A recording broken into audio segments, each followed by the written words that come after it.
Vernice azzurra. Vernice azzurra. È la vero che è vernice azzurra. Ma che bravo, non ti sfugge niente. Oddio, è impazzito. Ma come qui stanno per tirarci il collo e questo si mette a giocare con la vernice? Perché? Hai intenzione di fartelo tirare? No! Ma allora perché ci siamo fatti sbattere dentro? Perché il dritto deve credere che gli è andata bene.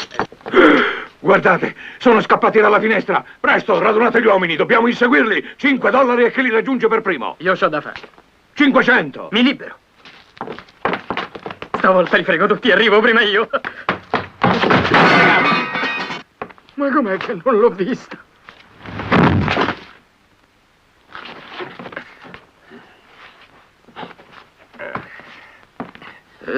Cavolo, che botta! Benvenuti e bentornati nella soffitta più scalcagnata e affollata di ricordi del web, la soffitta di Pippo, dove il cinema italiano di culto non si dimentica, anzi si rispolvera con amore, con ironia e con una bella dose di nostalgia. Avete presente quando una cosa funziona così bene che tutti vogliono copiarla? Ecco, dopo l'incredibile successo di Lo chiamavano Trinità e continuavano a chiamarlo Trinità, con Bud Spencer e Terence Hill che mandavano KO i cattivi a suon di sganassoni e battute fulminanti, l'Italia intera fu colta da una vera febbre da clonazione. Tutti volevano la loro versione di Bud e Terence e così via libera alle imitazioni. Ne abbiamo già parlato qui in soffitta, ricordate? I mitici Simone e Matteo, alias Paul Smith e Michael Kobe, che con i loro pugni finti e i sorrisi incollati sembravano dire «Tranquilli, siamo quasi loro, ma con meno budget». Oppure i curiosi Joe e Margherito, protagonisti di un unico esperimento nel 1974, che cercavano di surfare l'onda del successo a modo loro. E ancora, gli improbabili Antonio e Placido, che più che una copia sembravano la versione da bancarella del duo originale. Ma oggi facciamo la conoscenza di un clone diverso, più sfumato, meno ufficiale, ma comunque inequivocabile, il buon Chris Huerta. Chris Huerta, nato a Lisbona nel 1935 ma cresciuto a Madrid, era uno di quei caratteristi onnipresenti nei western italiani anni 60 e 70. Fisico imponente, barba da frate trappista, faccia simpatica e sempre un po' spaesata. Quando lo vedevi arrivare a cavallo o più spesso scendere da un carretto pieno di fagioli, sapevi già che da lì a poco partiva la scazzottata, o almeno una torta in faccia. Ed è proprio grazie alla sua somiglianza con Bud Spencer che Huerta venne assunto in blocco per interpretare ruoli da spalla bonacciona, spesso in coppia con qualche protagonista agile e furbo. Insomma, un Terence Hill in versione discount. Uno dei suoi film più emblematici è Lo chiamavano 37, giocava sempre col morto, un western comico del 1973 diretto da Giuliano Carnimeo. Sotto lo pseudonimo Anthony Ascott, perché all'epoca tutto doveva sembrare Made in USA, il titolo ovviamente è un richiamo spudorato a Lo chiamavano Trinità.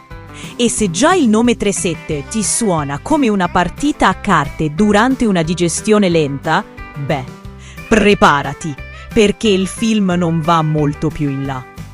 La trama, se così vogliamo chiamarla, è una scusa per cucinare una zuppa di scazzottate, gag fisiche, pallottole che non colpiscono mai e battute d'austeria.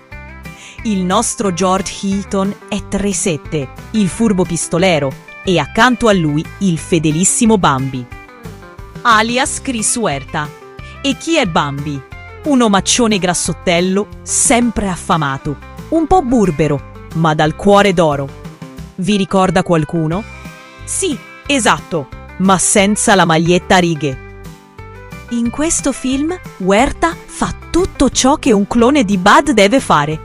Prende a pugni i cattivi, mangia fagioli e si scontra con improbabili cattivi e lancia occhiate al pubblico. Solo che, ecco, diciamolo con affetto, il ritmo non è proprio quello giusto. Manca quella scintilla, quella magia, quel tempismo comico che solo Bud e Terence riuscivano a tenere acceso anche con una sceneggiatura piena di buchi. Nel 1974 arriva anche il sequel. Di 3-7 ce n'è uno, tutti gli altri son nessuno. Altro titolo geniale, che sembra scritto da un ubriaco al bancone di un saloon. E di nuovo troviamo Hilton e Huerta insieme, con le stesse dinamiche, gli stessi cliché e, diciamolo, le stesse torte in faccia. Sì, perché la comicità è tutta slapstick, alla staglio e olio, ma con un budget ridotto e dialoghi a tratti scritti col mattarello.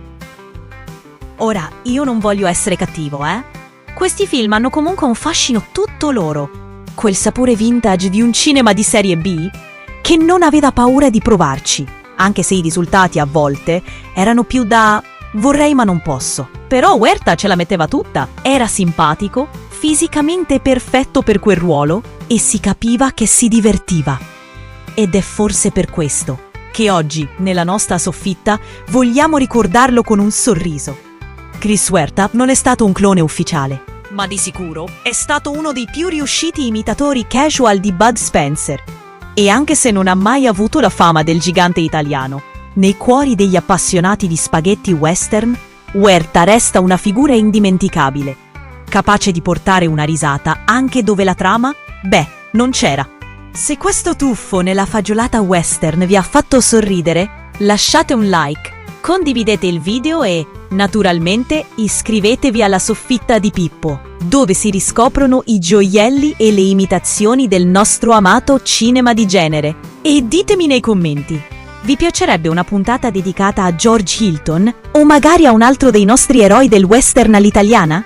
Vi aspetto nel prossimo episodio, tra una rissa da saloon e un duello all'ultima risata. Alla prossima!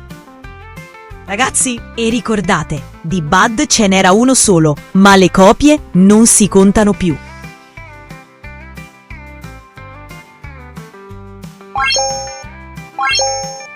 Wow.